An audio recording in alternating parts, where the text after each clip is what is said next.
the Bet Levi starts off the following. He says, if you're afraid of something when you don't have to be, that fear can cause the thing that you're afraid of to happen. There are countless references to Bitachon, which means trust in God in the Torah. One who lacks Bitachon is actually guilty of an Avirah, of a sin. This sin itself can be a cause of an individual suffering. As it says in Mishle in Proverbs 29:25, a person's fear will cause his falling, whereas one who trusts in Hashem will be elevated. Where no problem previously existed, a person's fear will cause a problem to develop. In contrast, if a person trusts in Hashem, he will be rescued from a problem that already existed. So here we see something extraordinary if we really look into the details. First and foremost, he starts off by saying, listen, if you're afraid of something, you have a very serious problem. What's the problem? You're actually making a sin against God. It's actually a sin. It's considered a sin to not have confidence in Hashem. It's a mitzvah of lo ta'aseh. It's a lo ta'aseh mitzvah, where a person, for example, they say that if there was a war, and a person was afraid of getting killed, afraid to go to war, they say if he went to war, it's a sin from the Torah. Why? Because him going to war, it's he can put everybody else in danger. So to be afraid of a human being, of a disease, of not having money, or anything else, actually a sin in the Torah. The Bet Levi starts with off saying, listen, not only is it a sin, but also it's bringing that fear to your life. And you always find it that the stuff that you're always worried about happens. Especially when you're really, really scared of it. You're scared that you're not going to have money to pay rent this month. What happens? You don't have money to pay rent this month. You're scared that you're not going to get to the appointment on time. You're really scared. You're like overly cautious. You have 87 alarms, this, that, the other thing. What happens? You oversleep anyway. Certain things we're scared of for no reason. There are certain things we're supposed to be scared of. We're supposed to be concerned of. The kavod of our friends, the kavod of our spouse, the kavod Hashem, kavod of Torah, things like that we're supposed to be concerned about. But there's certain things that we're scared of that are unnecessary. And the more we're scared of them, we actually bring it to ourselves. And one of the sources that he says is that this is from Shlomo HaMelech, that the fear of a person will actually cause his falling. Meaning, the fact that you're scared of it is the reason why it happened to you. I can tell you something that happened to me. We had a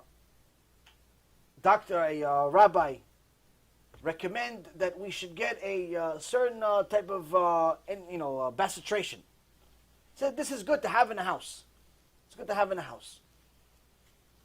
Okay, so I looked it on the internet like anything else, and I ordered 2 or 3 bottles of it just to have it in the house. I don't know, I have little kids. Stuff happens, they fall, they jump, they this, they that. I said, okay, so just in case, I don't have to run to the store in the middle of the night. Nothing is, Baruch Hashem, everything is good now. But, in case I need it, I have it. Until now, I haven't needed it. But in case I need it, I have this bacitration, this special bacitration that the rabbi that knows what he's talking about recommended. I said, okay, fine. I bought it. Not 24 hours passed. I needed to use it. Now, I didn't think about this, that, oh, wait a minute, I bought the bacitration, oh, good, that I thought, oh, it's a good thing. I had the bacitration, I need to use it, oh, Baruch Hashem, right? That's what you think. Wrong. Wrong, why? Hashem says, why are you buying a cure when there's no ailment? Oh, you're worried something's going to happen? Okay, something's going to happen then. Now, a lot of the people that don't have any bitachon whatsoever are going to tell you, wait a minute, isn't it important to v'shamartem et nafshotechem, you protect your neshama, you have to protect yourself, you have to have reserves, you have to have protection, you have to have guns, you have to have what? All this stuff that people say. Yes, you have to if you have no bitachon.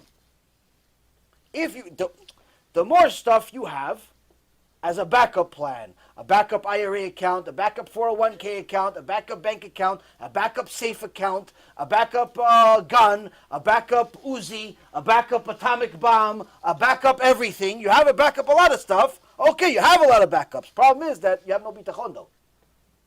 Because you're backing up because you have zero confidence in Hashem running the show like you want him to.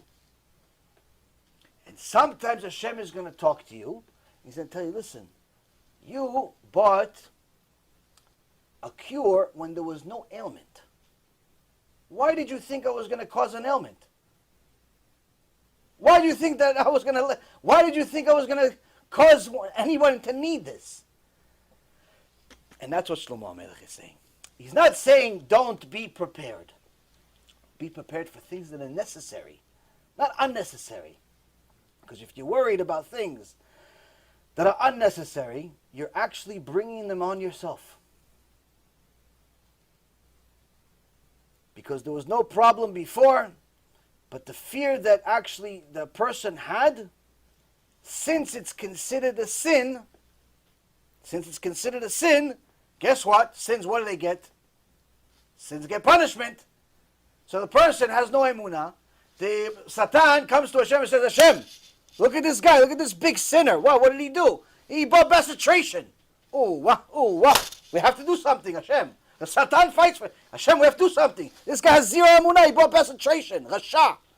Look at him, he bought bestration for no reason. Everybody's perfect. Hashem, he bought bestration. He has no emunah in you and Hashem. Okay, give him a little punishment. Let's just give him a reason to use this bestration. That's why Moshe Rabbeinu calls the Satan Ra. Ra, evil. Why? He looks for everything. Everything. Look, he fell here, he fell here, he fell here, he fell here. He gives you the idea. Listen, you have kids. Buy some bestration. What, are you crazy? You're going to go in the middle of the night? What, do you think these stores open 24 hours a day? Which they are, by the way. But anyway, you think they're going to be open 24 hours a day? Maybe they need it right away. You're crazy. You don't have it in the house. The rabbi recommended it. This one recommended it. You should do it. Is it? Huh? He puts all this crazy ideas in your head. Next thing you know, your whole house turns into a pharmacy. The hospital comes to you to borrow stuff. It's like, sir, we need some dressing. We need some antibiotics, painkillers. Well, let me see what else is on the list. Hold on, change the page. They have a shopping list. They come to your house because you have so much stuff. Hashem says, why you have no trust in me? Why you have no bitachon in me? Why do you have a hospital in your house? For what? Same thing goes where today it's very common for people to go on the internet and make themselves sick. How? By looking to self-diagnose. Self-diagnosis, one of the worst things a person can do to themselves. What do? They have like a little pain on the right side, or they have a little pain on the left side, or they don't really have a pain, but they heard that somebody has a pain. And they say, you know what? Let me do my friend a favor and start seeing what this pain on the right arm means. And they start going on the internet, on WebMD, on this MD, on Mayo Clinic, and they say, oh, headache, tiredness, laziness. Oh my gosh, she has cancer. Honey, I'm sorry, baby. I'm sorry. I love you. I know you're my best friend for 25 years, but I think you have lupus. I think you have lupus, honey. I'm sorry. I'm sorry. What? The girl's saying, what? What do you have? What, lupus? How do you know? You're a doctor? You're a researcher? You're a psychiatrist? Where are you? No, I saw on the internet. Headache, laziness, tiredness. You were late. What lupus? What happened? That's what we do to ourselves. Why? We have no bitachon in Hashem. We have no bitachon in Hashem. We start going on the internet. We start diagnosing ourselves. Why? Because you had a little pain here, a little pain there. Something happened. You don't like. You don't. A person that has real bitachon, the Ramban says he doesn't even go to the doctor. But that's a person that has the highest level of bitachon. Why? Because the Ramban says that doctors are for people that have no fear of Hashem. They have no connection to Hashem at all. That's who doctors are for. That's a Ramban in 900 years ago. If he saw this generation, he'd think he's in Gehenom. So the reality is we know where a person can get to, where literally a person that has serious connection to HaKadosh Baruch Hu doesn't only not diagnose himself or anything like that, but he literally, anytime there's any type of issue, he never thinks, oh, this is a problem or this is this. He simply goes to the only doctor you need. Who? HaKadosh Baruch Hu. I know one person like this. Where something's wrong, you're thinking, well, you really need like a hospital, 911. I'm going to call 911. No, I already did. Oh, you called 911? Finished. No doctors, no hospitals, no nothing. Why? Call Hashem. It's better than 911. It's better than 911. And that's how they live their life. That's real bitachon. So first and foremost, a person needs to do everything possible not to bring fear onto themselves for no reason. Unwarranted fear. Most of the time, when we make different types of crimes against Hashem, it's because of these things. It's because of our unwarranted fears, where we're afraid that we're not going to be able to pay for something or buy something, and therefore we start doing things that are illegal. People that steal don't usually start off as wicked people. Usually they start off as like an act of desperation. Usually they're scared of not being able to pay the rent on time or the mortgage on time, or they owe somebody money and they're putting pressure on them, and something happens and all the pressure, cooks them, and eventually they say, I got to do something, but I got to do something quick. Why? Going to work for my job, I'm going to make X amount of money, it'll take me 100 years to make this money back. I can't do it. So I got to do something quick. And they go do something out of desperation. The worst thing that can happen to them is it works out. They go and they take money. They cheat somebody. They steal from somebody. They cheat the government. Or they do something like, for example, I remember years ago, there was a show that I saw called American Greed. And it showed different types of people that cheated the government. Cheated the U.S. government. Because the U.S. government has such a huge budget. I mean, we talk about trillions of dollars. And even in those time, in that day, maybe it was $10 trillion budget. $400 billion budget. The economy was $10 trillion. $400 billion budget that to cheat them for $50, $100, $200,000 or even a few $1 million is easy. Why? Because that's so much money, and it's not their money. It's not the employees' money. That no one really cares. You have to press the button in the back. It's going dead. Turn on the button.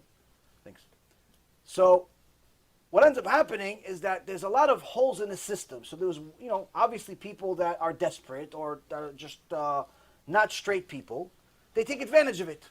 So there's one particular company that took advantage of them by selling the government tools, but at obnoxiously expensive prices, where once they finally caught them, which was like 5 or 7 years after the fact, they started reviewing and auditing the statements of all the purchases, and they would see they sold them one screw that you buy at Home Depot for 2 cents for $85,000. And they got paid. A hammer you could buy for $3, $39,000. All types of ridiculous prices, and since everything is like systematic, they press a button, check, finished. Sometimes because they have somebody on the inside, sometimes not. But the point is that the guy that started this company, this tool company, he didn't start off with saying, I can't wait to cheat the government. If he's normal.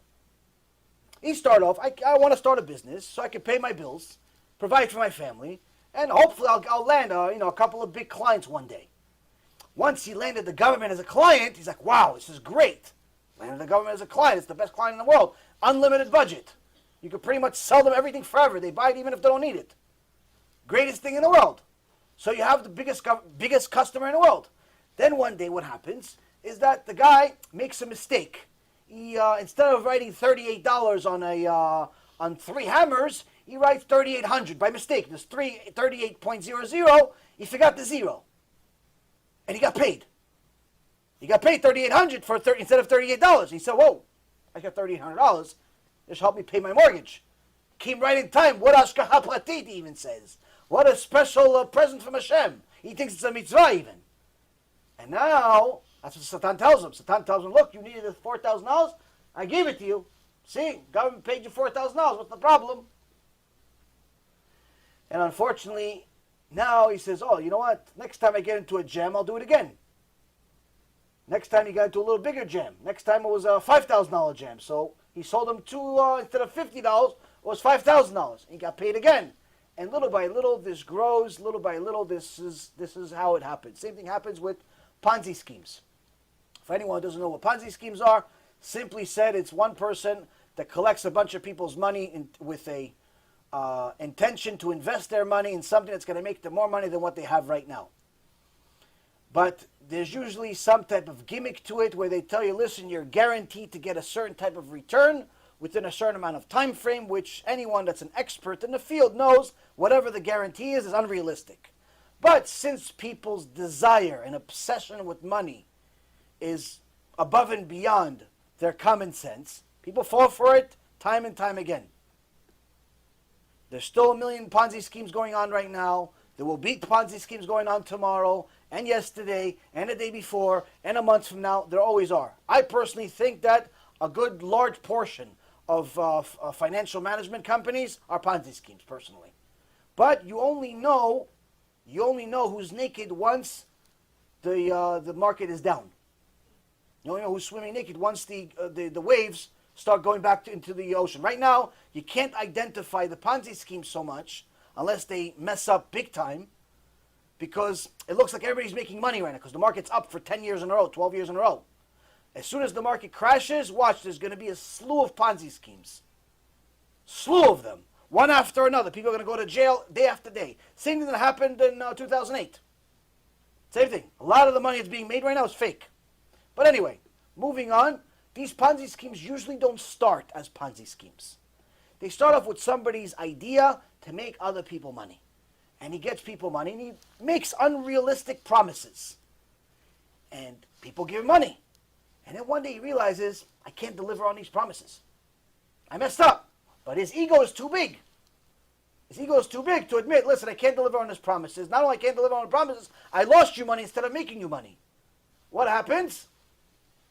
He says, okay, some people want their money back. Okay, I got to do something. He starts giving Peter's money to Paul. Paul's money to Steve. Steve's money, and starts playing games with people's money.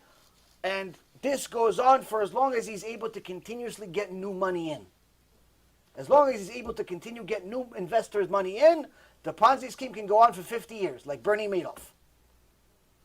But as soon as the well dries up, as soon as investors say no more, or they want to take the money out, Ponzi scheme collapses in 24 hours. Now, the guy that had a Ponzi scheme, Bernie Madoff, for example, big Chilul Hashem, Rasha Merusha, but he didn't start off that way. He didn't start off with, like, I have an intention to steal $50 billion.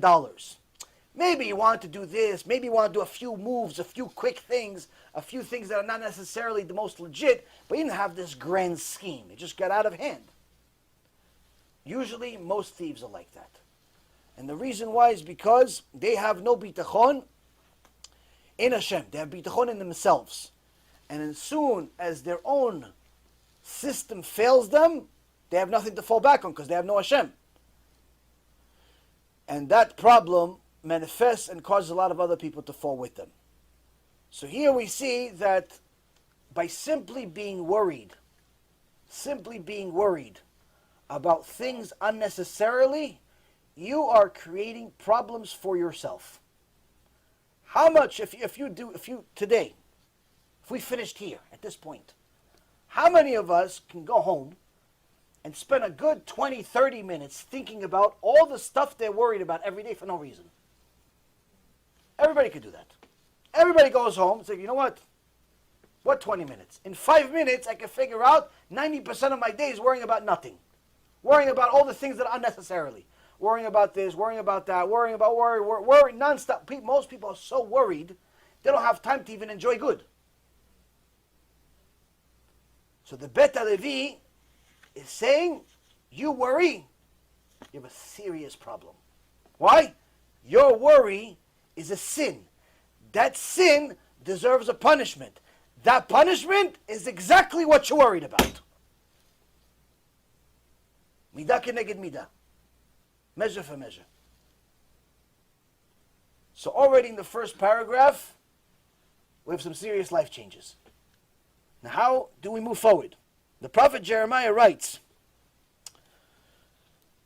in chapter 1, verse 17, "Don't be broken with fear before them, lest I break you in front of them." Don't be afraid before things happen, because if you do it, I'll actually cause them just because you're afraid. The Gemara in Masechet Brachot says, Yehuda ben Natan was walking behind Rav Hamnuna. Yehuda ben Natan went like this. You know, all of us do it. I do it 5 times a day. Like one of those, like you're like frustrated with life. I can't believe it. Like one of those things. Do it 900 times a day sometimes. Well, apparently there's something wrong with that. Why? Yehuda ben Natan sighed, and Rav Hamnuna says, "Are you trying to bring suffering to your life?" Suffering to my life? Why? I just went, I do it. A lot of people do it. He goes, yeah, that symbolizes something. Symbolizes frustration. Frustration symbolizes lack of bitachon.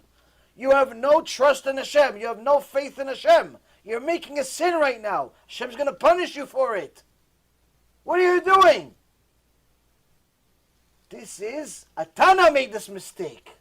It's not just an average Joe. Made a mistake. Why? Because we forget ourselves sometimes. Human nature. He says, but you making this mistake is a problem. You could bring yourself some serious problems. Because the prophet Job said, the object that I feared, because I feared it, it came upon me. Just because I feared it, that's what happened to me. Job was afraid of losing all of his money. He lost all of his money. He was afraid of losing all of his sons, all of his kids. All of them died in the same day. He was afraid of losing his health. Got sick to a point where worms were coming out of his body. All the things he was afraid of, that's what happened to him. Meaning, he got to live his own nightmare. Of course, he was at the level to overcome it, but nonetheless,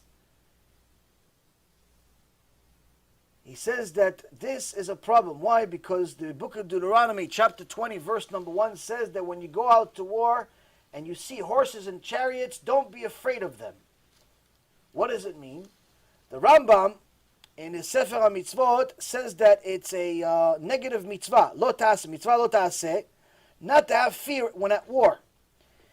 If a person has fear when he's going to war, he has to return from the battlefield. The reason is because the fear itself may cause other people to die. Him and other people to die. Because if he dies, he's afraid to die. What does Hashem do? Hashem says, oh, you have no bitachon in me? You don't think I'm going to protect you? I'll kill you. Now what happens? If he dies, it's not just him dying by himself. Why? He dies, some other soldiers depending on him to cover him. He's depending on his cover. He died, there's no cover. The guy doesn't realize he's shooting this way. He thinks he's covering for him, but he died already. So what happens? He thinks everything's okay. The guy comes back behind. That's 2 now. 3, 4, 5. David HaMelech, alav shalom, would say anyone that even spoke as a mistake, made a mistake, and spoke between putting his arm tefillin and his head tefillin. You're not supposed to speak. You put on your arm tefillin, you're supposed to say the blessing, and be quiet until you finish your head tefillin and tying your arm tefillin. And even then, you're not allowed to speak mundane things. You're only allowed to pray. A lot of people speak mundane things, having tefillin on. The Gemara Masechet Shabbat says very, very bad things about people like that. Horrible things. Needless to say, David HaMelech says sometimes there's a mistake. People make a mistake where they're not thinking, and they put on their tefillin, and the arm tefillin, and somebody says, hey, how you doing? And they say, yeah, I'm good. Baruch Hashem. Oh, I'm not allowed to speak. So what do? You have to put on the head tefillin and do a second bracha. Do a second bracha. David HaMelech says, yes, even though there's a pitaron, there's a solution to it, because you spoke in between, it's still not good. It's still not 100% kosher. Why? You mentioned Hashem's name one more time than was really necessary. You weren't really supposed to mention him the second time as the second blessing. Meaning you made an extra blessing to save your mistake. That's enough. I don't want you to be a soldier. David HaMelech says, I don't want you to be a soldier for me. Why? Just that is enough for Hashem to kill you in the war. And if you die, you cause other people to die. Do me a favor, go back to your wife, play with your kids. Don't come to war with us. We don't need you. Now, who is this person? Not only is this person a gibor, a warrior, you always have room for warriors, but he's a tzaddik too. What's his sin? It's not like we're saying his sin was zera levatala, wasting seed, married woman. No, chilul Shabbat. No, people like that get death penalty. No, this guy, what did he do? What sin did he make? He just spoke by accident. He said, Baruch Hashem, in between the tefillin. David HaMelech says, do me a favor, go back to your wife. Why? You're going to kill us. You're going to kill us. So here we see that a person, even if a person's mind is not in the right place, already we don't want him to go to war. Even more so, even if he didn't make a sin like that. Or simply, he had human nature, which is, he's afraid to die. Why? Poor guy, he's already not in his best shape ever. He's got 3-4 kids at home. His wife. He's got a mortgage. He's got a company. He's got a business. He's got employees. He's got a lot of stuff going on. He hasn't been going to the gym. And now you're telling me he has to go to war? So he's thinking, you know what, I'm not like what I used to be. I was 18 years old. I was strong. I was this. I was a sniper. Now I'm a little slow. And plus my knee hurts a little bit. And my shoulder, I don't know, he's a little worried. He's a little worried that maybe I'm not going to survive this war. So when he says goodbye to his wife, he says, honey, we had a good time. I love you. Take care of the kids for me. Like one of those goodbyes, I don't know if I'm ever going to see you again. Torah says, you, my friend, are not allowed to go to war. Why? That safek, that doubt that you have in your mind, can actually be enough for Hashem to kill the person. Hashem Yachem. And if that person dies, Hashem Yachem, it causes other people to die. Do us a favor, stay home. Doesn't Rashi say there, I'm not sure. Okay. The reason here is fear is because of his Averis? Zak. Exactly.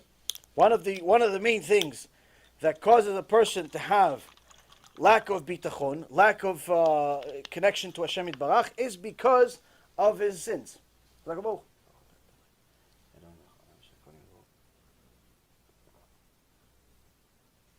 That's why the Ramban says, is that he's saying, someone that goes to the doctor is only somebody that has no Yirat Shamayim. What does one thing have to do with the other? It says the fact that he has to go to the doctor, that means he's getting punished. Why is he getting punished? Because he made a sin. Why did he make a sin? Because he has no Yirat Shamayim. He has no Yirat Shamayim. That's why he's going to the doctor. So the same concept here. Somebody that makes certain sins, so there's a certain disconnect between him and HaKadosh Baruch Hu. Because there's a certain amount of disconnect between him and HaKadosh Baruch Hu, that means he doesn't have full faith in Hashem.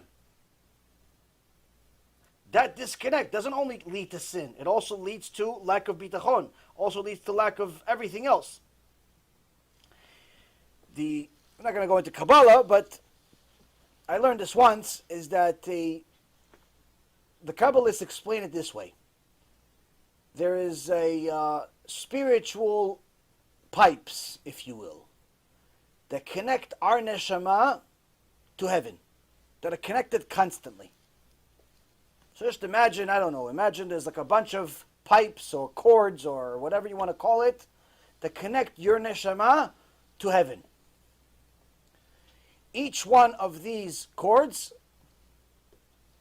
represents a certain amount of space, a certain amount of where you can get shefa, you can get reward from heaven. When a person makes a sin, Some sins literally cut off the cords. Now, karet, when a person, let's say for example, wastes seed, or violates Shabbat, or does any, goes to with a married woman that's not his wife, one of these karet, or his wife is nida. What does that do? What does karet do? Shh, all of them at once. Meaning that from that moment on, after he cut all of them off, he has to now rebuild. He has to rebuild. He has to do tshuva, rebuild the connections from the beginning. It's very difficult. Why is the cutoff 50 or 60? Because karet is 36 different things that Hashem Yitbarach says this is the deal breaker. Where this is the weight of the entire Torah on this particular sin. Where in essence, when a person makes such a sin, it's the equivalent as if he doesn't believe in him at all. Because Hashem says, okay, there's certain things that you shouldn't do. There's certain things that are not advisable. But there's certain things that if you do them, you're simply destroying our relationship. What is it like? A guy is married. His wife says, listen, yelling at me, I don't like it. I don't suggest you do it. Cursing at me, terrible, terrible idea. Probably not going to talk to you for a day or two. Yelling and cursing at the same time, add another couple of days to it. Don't answer my phone calls, even more so. List goes on, but then it says she gets to the top, she says, listen, you hit me once, I'm not talking to you for 3 weeks. 3 weeks. But you cheat on me for a second, I'm divorcing you. The hitting is terrible. The cursing, horrible. Yelling, awful. But cheating, that's it. Every normal woman, every normal man, when they know that their spouse cheated on them, that's the end of the relationship. Why? Because that means that first and foremost, that person has lost all respect for the other person. Like they have no value for this relationship. Number two, they simply don't have them in their future as part of the plan. Why? Because you're taking such magnificent risks. Next point is, your heart is not with me. Your heart is somewhere else.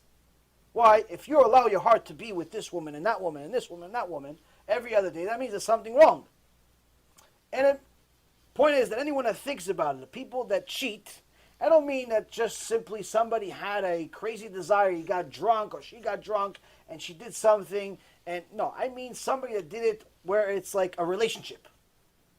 They actually pre-planned this and so on. But even somebody that got drunk, it's also a very serious problem. And the reason why is because people that get drunk or do something stupid under the influence, it's not they didn't do it because they were under the influence. They've always wanted to do it before they were under the influence. Just that once they got drunk or high or whatever it is, they in essence allowed themselves to do what they've always wanted to do.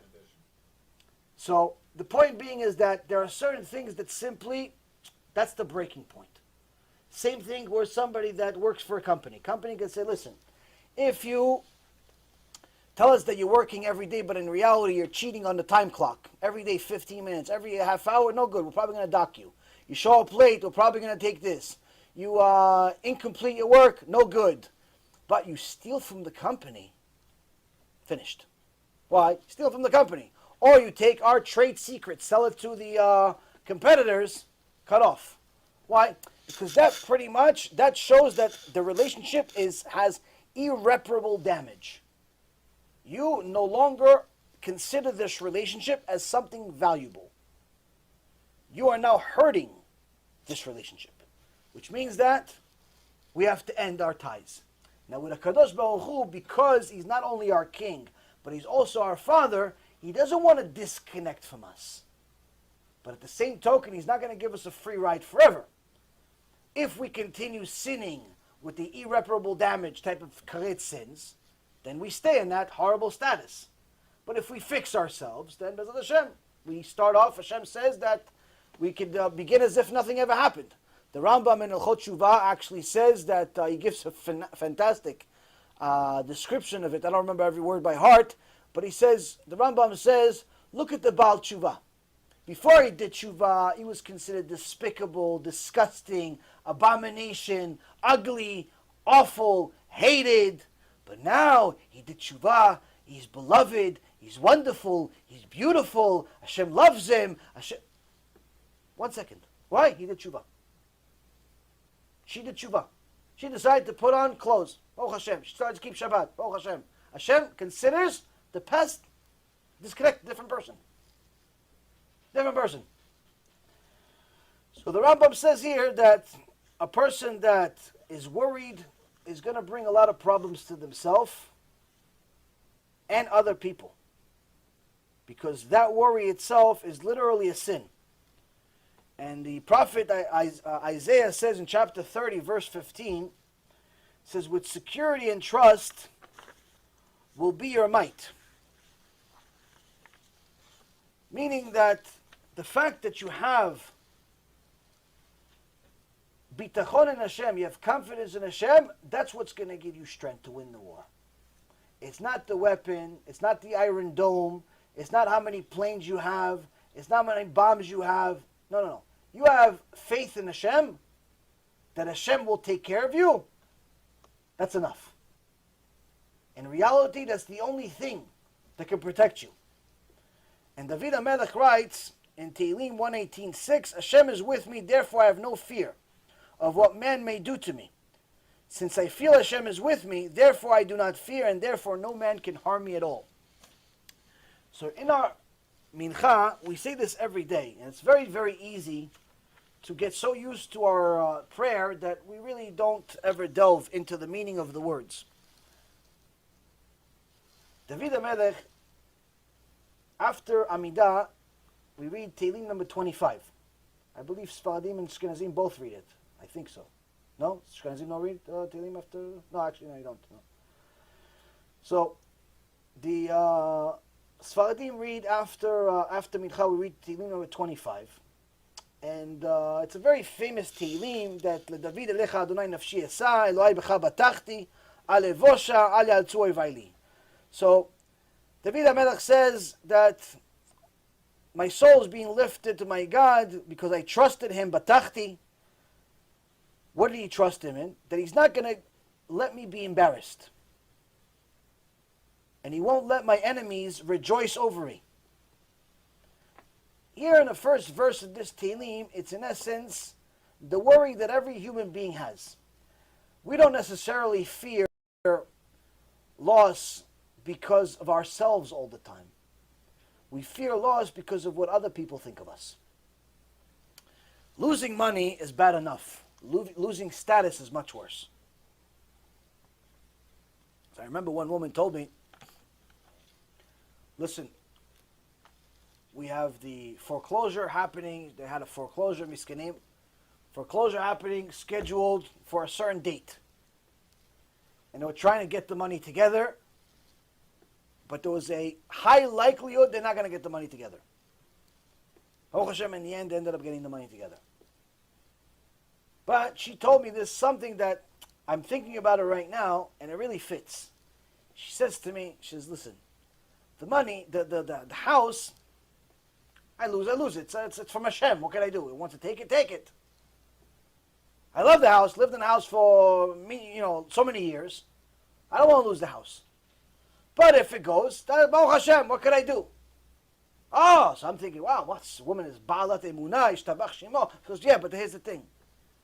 What I can't handle is all the neighbors are going to see the sheriff come to the house and lock the door.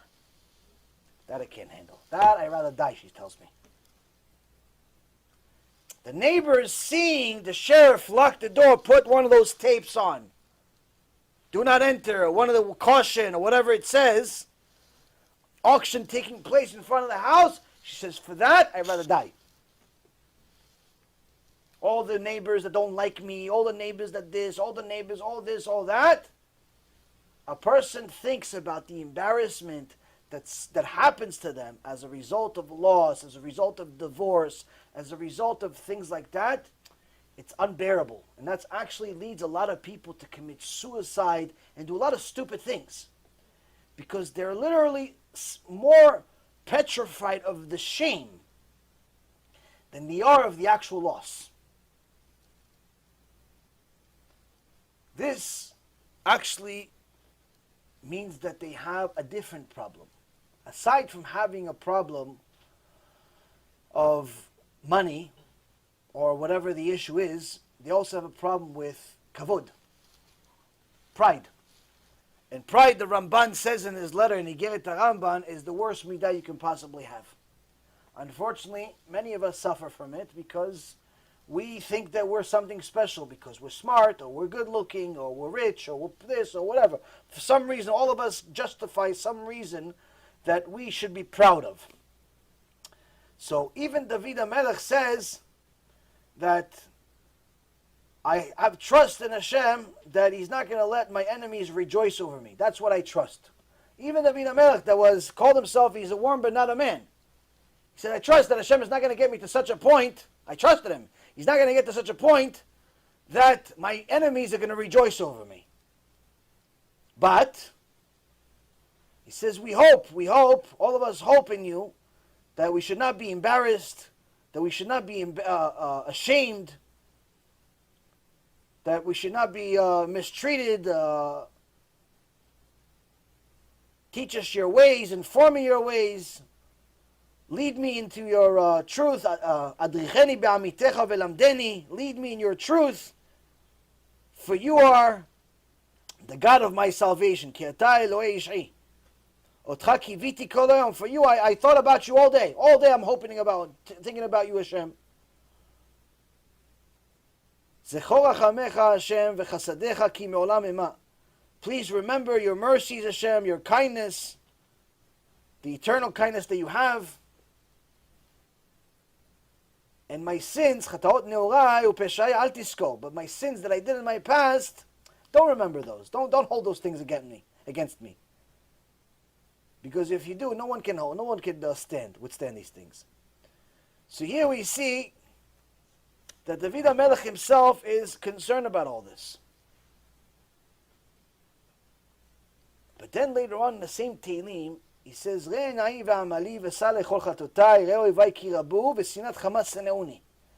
he says, see my affliction, my toil. Meaning, see all the horrible things that actually ended up happening to me. Meaning, all the things he was worried about in the beginning.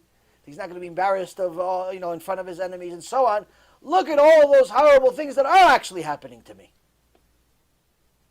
And if you compare it to my sins, why am I getting, I made one sin and all these horrible things are happening to me?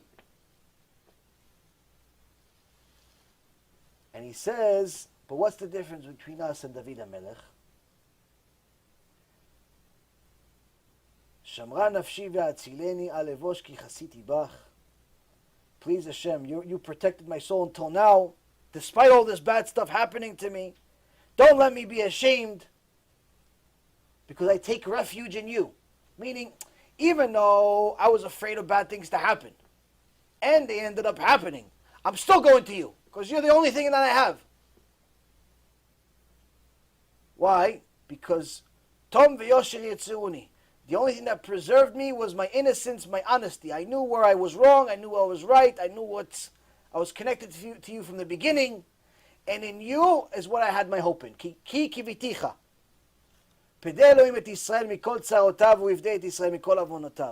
So please Hashem, redeem Israel, redeem Am Yisrael from all of its troubles, and Hashem will redeem Am Yisrael from all of its sins.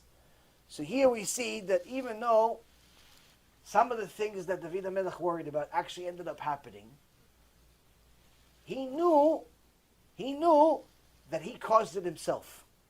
Hashem is right. So that's why I still go back to you. And that's why in the end he says, please Hashem, redeem Am Yisrael from all of its troubles, and you're redeemed from the sins. Why? Because the sins caused the troubles. The sins caused the troubles. So here we see that David HaMelech himself constantly worked on his own bitachon.